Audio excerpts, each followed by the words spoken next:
Hey there, guitar fanatics. Welcome back or welcome to the channel. You know, one of the topics that can be most confusing to a developing lead guitarist is the concept of modes. Trying to make sense of what note to start on, what chords each mode works over, and all the different fingering patterns. It's kind of like the guitar version of the theory of relativity. I mean, you know it's all related, but wow, is it a lot to get your head around. I know from my own experience as a young player, when my guitar teacher showed me the modes of the major scale, it blew my mind to the point that I actually quit taking lessons for a while. Well, I don't want that happening to you. So today, I'm going to show you how to get the sound of a couple of the most used modes by using a tool that you probably already know, and that's the pentatonic scale. So let's dig right into this. But before we do, if you haven't already, please like the video, subscribe to the channel. I'm Charlie Long. Let's play some guitar. Modes are definitely something you want to get into your brain and under your fingers at some point. Playing two different modes over the same chord is kind of like adding different spices to something that you're cooking. You're going to introduce different notes over that same chord, and it can really change the mood of the licks and lines you play. However, it is a lot to get your head around. Rock and blues players like Eric Johnson, Joe Bonamassa, and Eric Gales, and Scott Henderson in the fusion world get modal sounds by using that sometimes underappreciated scale, the pentatonic scale, in a really creative way called superimposing. Now, superimposing is just the idea of playing a scale over a chord that's different than that chord. For instance, over an E minor chord, you don't have to use just E minor pentatonic. You could use B minor pentatonic to get a different sound. That's what we're going to do today. I'm going to give you a cheat sheet of which pentatonic scales to use to create the sounds of two of the most used modes in rock, blues, pop, jazz, and that's Lydian and Dorian. Now, Lydian is a major scale, Dorian is a minor scale, and then we're going to practice making up licks. Now, here's a built-in bonus for even more experienced players who already know the modes. The pentatonic scale, because it has no half steps and it has a couple of minor third jumps inside of it, makes you play differently because of that different mix of intervals. And it's something that just happens naturally. The lines that you create are going to sound different than if you were just running up and down one of the 7-note modes. So even if you have experience playing modes, this is going to be worth your while, so check it out. Let's get into the sounds of the first mode that we want to approximate, and that is Lydian mode. Now, Lydian is a great sounding mode to use over major and major 7th chords. It's essentially a major scale with a raised 4th interval. So let's use the key of C major because it has no sharps and flats.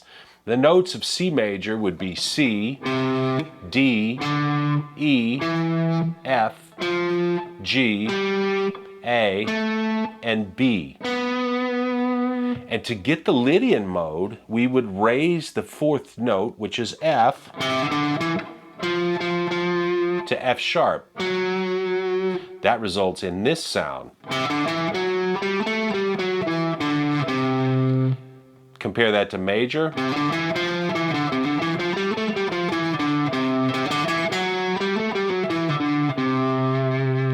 And to me, that's very mysterious and sort of dreamy. So here's the cheat sheet for using the pentatonic scale to get that Lydian sound. We would use the following 3 pentatonic scales. We would use the major pentatonic of the root, which is C major.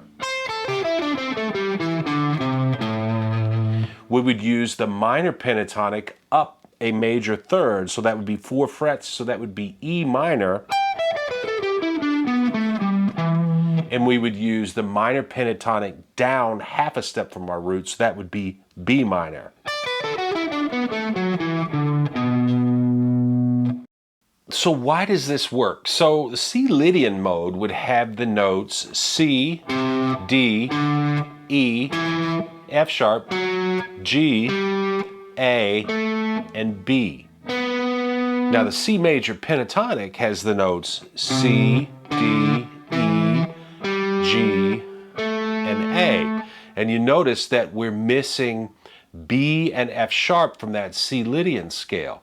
Well, E minor pentatonic has the notes E, G, A, B, and D. So now we've got that B that was missing when we were just using the C major pentatonic. B minor pentatonic has the notes B, D, E, F sharp, and A. So that gives us the F sharp that was missing.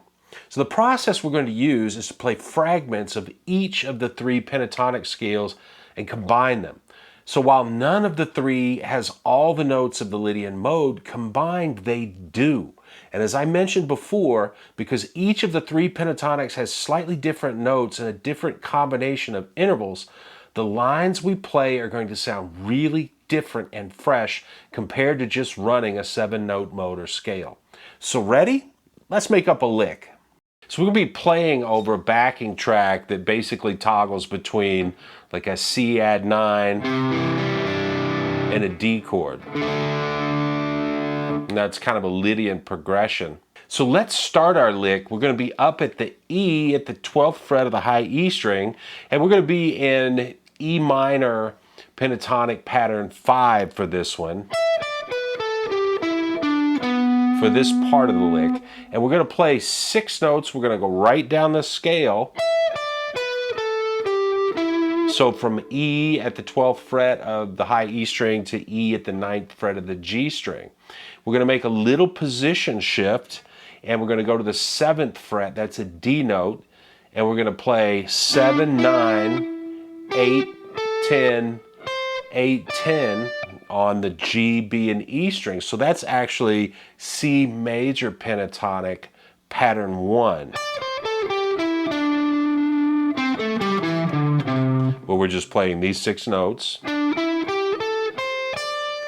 Then we're going to play down B minor pentatonic pattern 1 here at the 7th fret. Start at the 7th fret on the high E string. We're going to play the 7th fret. We're going to play frets 10 and 7 on the B string, 10 and 7 on the G, or sorry, 9 and 7 on the G string, 9 and 7 on the D string, back to 9. Now we're going to ascend.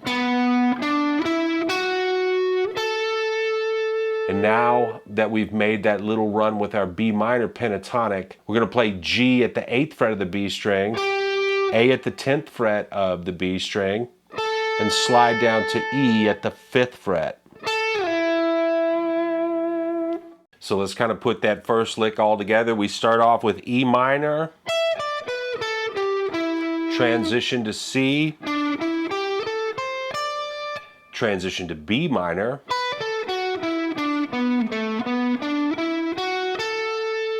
and then we resolve back to C. We've got a G note, which is the 5th, A, which is the 6th of C, and sliding down to E, that's our major 3rd of C. And let's take a listen to that up to speed over our backing track.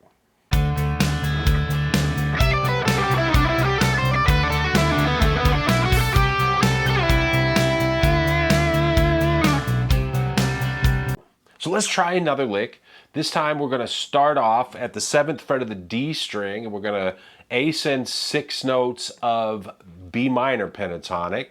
We're going to play 7, 9, 7, 9 on the D and G strings, 7, 10 on the B string. We're going to transition from there into C. We're going to play 7 and 9 on the G string, 8 and 10, 8 and 10 on the B and E strings. Then we're going to slide up to the 12th fret and start down E minor. And then while we're in the middle of that E minor, we're going to keep it going, but we're going to shift up into E minor pentatonic position 1, more the 12th fret. So here's that run in the shift. So here's that run in the shift. And then we're going to keep going by playing 12 and 14 on the D string, 14 and 12 on the A string, 15 and 12 on the low E, and then 14 and 15 on the A string.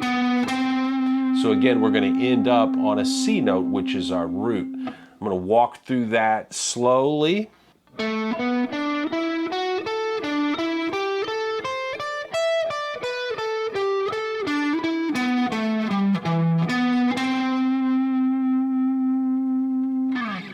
Check it out over the backing track.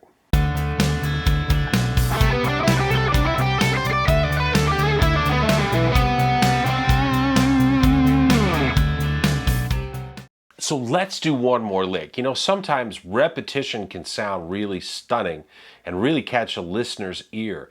And it just so happens that we can start each of our 3 different pentatonic scales on a D note. So we're going to use the D note at the 10th fret of the E string, and we're going to play first through E minor, then B minor, and then C major. So check this out. To create this little E minor pattern, we're going to play frets 10 and 7 on the E string, 10 and 8 on the B string, 9 and 7 on the G string. To create a B minor, we're going to do 10 and 7 on the E string, 10 and 7 on the B string, and then 9 and 7 on the G string. And then for C major, we're going to play 10 and 8 on the E, 10 and 8 on the B, 9 and 7 on the G string. Put those 3 little patterns together, sounds like this.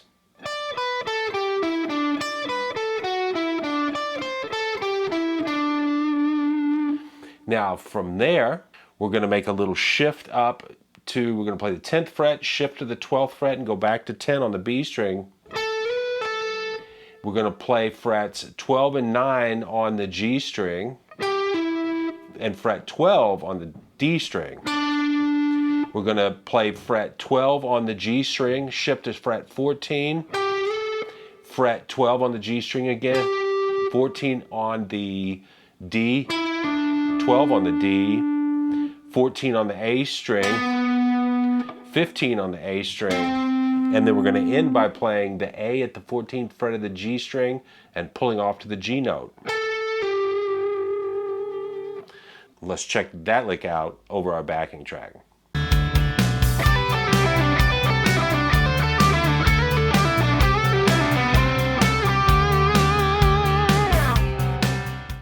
Of course, the possibilities are endless and our time is limited, so I'm going to stop there with Lydian. But I wanted to give you a realistic look at the process. It's basically to look at our cheat sheet, identify patterns of the 3 different pentatonic scales that are close to one another, and just start experimenting. If you come up with something good, write it down or record it.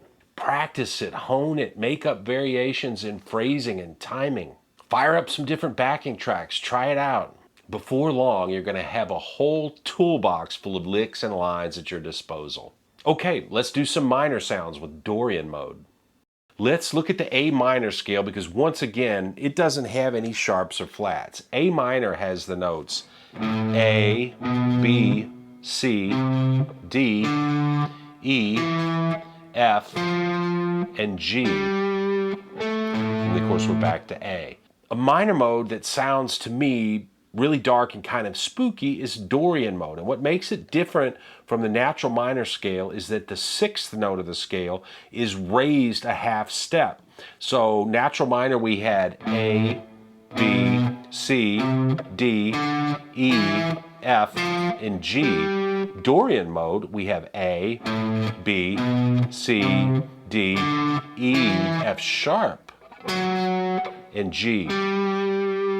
So once again, just a different color or a different spice to cook with. Now, here's the cheat sheet for superimposing pentatonics to get that Dorian sound. We're going to play the minor pentatonic of the root. So in this case, it would be A minor. That's notes A, C, D, E, and G. We're going to play the minor pentatonic of the 2nd of A, that would be a B, so B minor pentatonic. We'd have the notes B, D, E, F sharp, and A. So there's that F sharp that was missing from our regular minor pentatonic. And then we're going to play the minor pentatonic of the 5th of A, so that would be E minor, and we'd have the notes E, G, A, B, and D. So once again, while we see no one pentatonic scale has all the notes of Dorian, we've got Dorian covered using these 3 different pentatonics. So to get going with this first Dorian Lick, we're going to start off at the 7th fret of the G string. We're going to play an E minor pattern to get us started. We're going to play frets 7 and 9 on the G string, frets 8 and 10 on the B string, frets 7 and 10 on the E string, and then 7 and 10 again. So our E minor pattern would be... Now we're going to go right down the B minor pattern 1, starting at the fret 10 on the high E string. We're going to play frets 10 and 7, 10 and 7 on the B string, 9 and 7 on the G string. So far here's our E minor to B minor.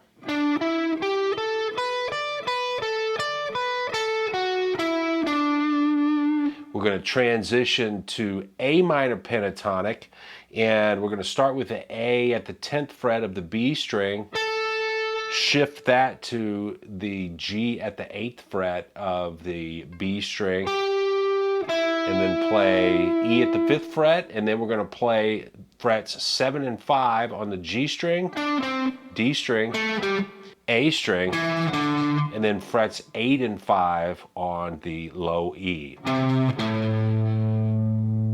Let's check that out over the backing track.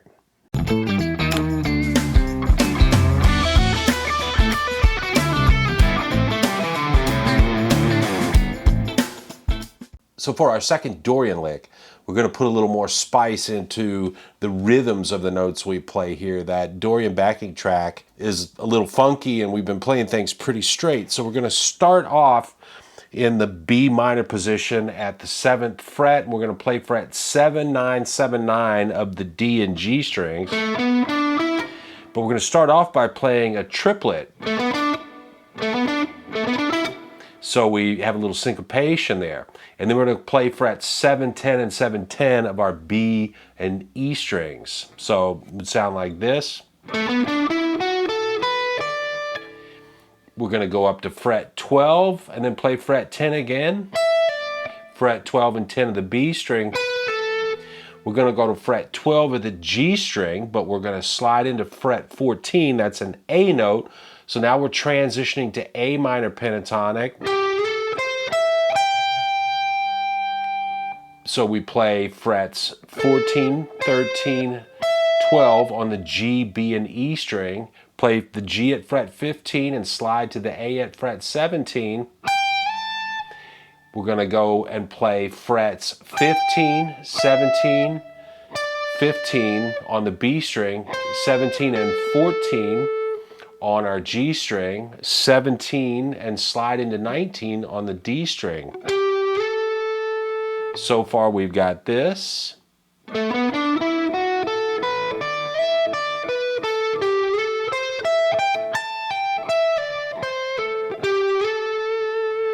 We're going to put another triplet in there. We're going to play frets 17, 19, and 17. 17 and 19 on the G string, 17 on the B string, fret 20 on the B string, 17 on our E string, and then we're going to play two triplets in a row. We're going to play frets 20, 17, and 20. That's 20 and 17 on the E string, 20 on the B string, and then 17 on the B string, 19 and 17 on the G string.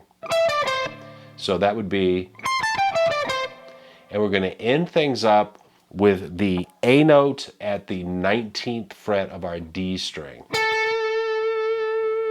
Let's check that out over that funky backing track.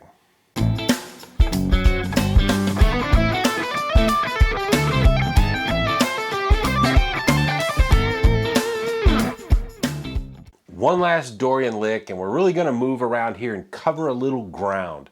So we're going to start off in the E minor. We're going to start off playing an E minor pattern. We're up at the fret 12 of our G string. We'll play frets 12 and 14 on the G string, 12, 15 on the B string, 12 and 15 on the E string. Slide into fret 17, play fret 15 again. So far we got this.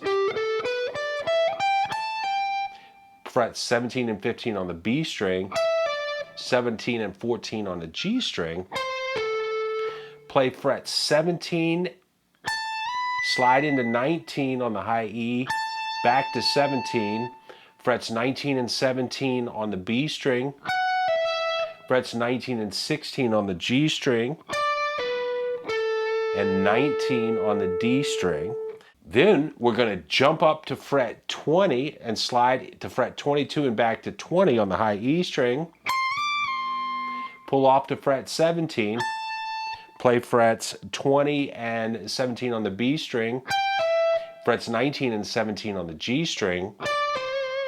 Then we're going to play frets 2017 on the E, 2017 on the B, 1917 on the G, 1917 on the D string, and then we're going to finish up at that A note at the 19th fret of our D string.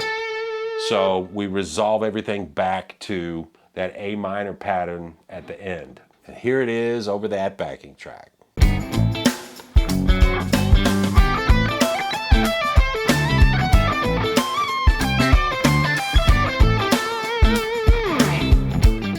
So there you have it. Superimposing pentatonics is a great way to take something familiar and use it in an entirely different way. In our case today, we got modal sounds by combining different pentatonic scales. And as I mentioned, the intervallic makeup of pentatonic scales makes your lines and licks that you come up with sound different than they would if you were just using the 7-note modes. Like I mentioned, that's sort of a built-in bonus. Now there are other modes we could do the same thing with, but this video would get way too long. Now, I hope this video has gotten you interested in the subject of superimposing because it is a great way to play and the possibilities are literally unlimited. As always, thank you for checking out the video. Please like the video, subscribe to the channel because we're putting out more cool content every week. With your guitar playing, work hard, play hard, have fun, and never stop learning. I look forward to seeing you again soon.